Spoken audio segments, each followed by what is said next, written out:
90% of all divorces are initiated by the woman.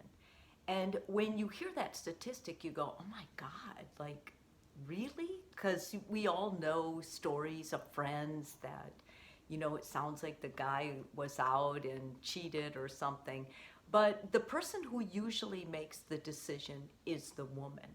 And so I thought it would be helpful for you all to understand and maybe hear what the reasons were that women gave, at least the top reasons women gave for wanting out of the marriage. Now, it's a little bit, interesting. I mean, I think all people, men and women, want to be loved and they want to be trusted and they want to know they matter. They want to be loved by their partner and they want their partner to ask their advice on things. They want to feel like their partner needs them and there's a mutual need and appreciation for each other. We all want unconditional love. So, on that sense, we're all the same.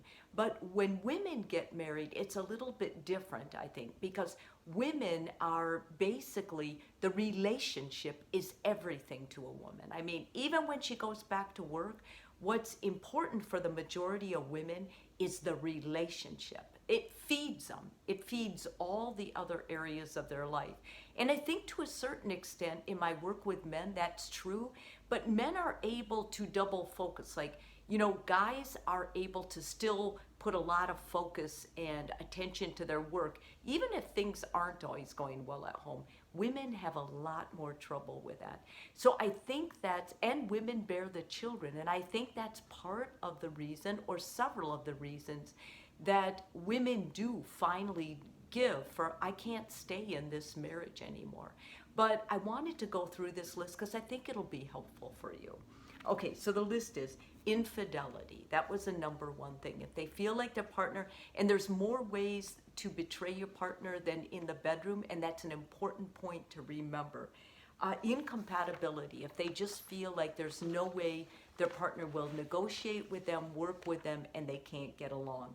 Drinking or drug use. Women usually feel like that's not safe for their children. They're looking out for their children, and so that's a big one.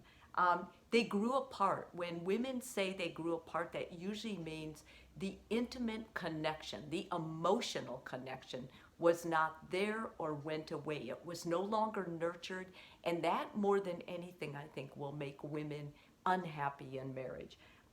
Personality problems. If they feel like their partner has a personality disorder or some kind of a mental health problem, that wears on a lot of women and men.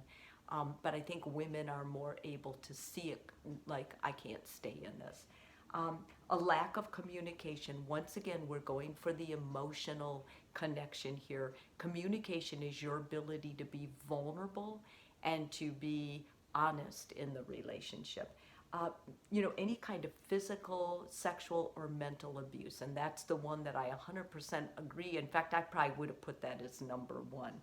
A loss of love. If they no longer feel that their partner loves them, desires them, or finds them worthwhile, which I put into emotional abuse on most categories and most lists. Not meeting family obligations. Like, let's say that you're married to a guy and he just doesn't show up for games. Work is always first. He always has an excuse why he's working late. He doesn't help out with the housework. So the women are working outside the home and in the home and taking care of the kids. When guys don't share the chores, women, especially if they're working out of the home, that will make women very unhappy in marriage. And if they have a couple of these other things on the list, that will usually drive them out. And lastly, employment problems. This is an interesting one because a lot of men think women just want money. But women do want help, even if they're working out of the home, but it's not the money of the job that they want. They want what it does for their partner.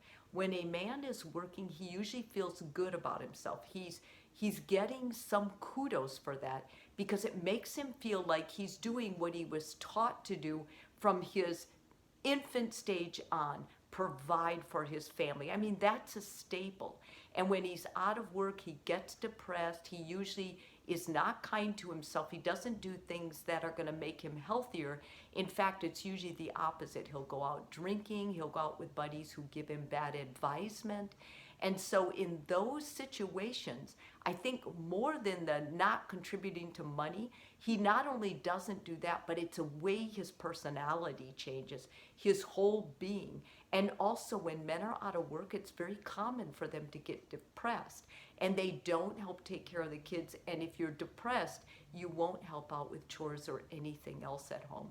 This is valuable because it shows specifics about one gender. But as I go through this, some of the things that make men divorce in the rare cases that they do initiate it are very similar. So it's important that you talk. I think out of this list, what I hear the most is the importance of that emotional connection, that ability to communicate. You can't replace that. And if you can't build on it and create better and move forward in a vision in your marriage, then you're not going to be happy in the marriage and it will probably end up ending. If you see yourself on any of these things, I would advise you to go and get therapy now. Mental health professionals do work with this. They can help you strengthen your marriage before it's in a bad situation where your options are becoming more and more limited. Okay, I hope this helps you guys.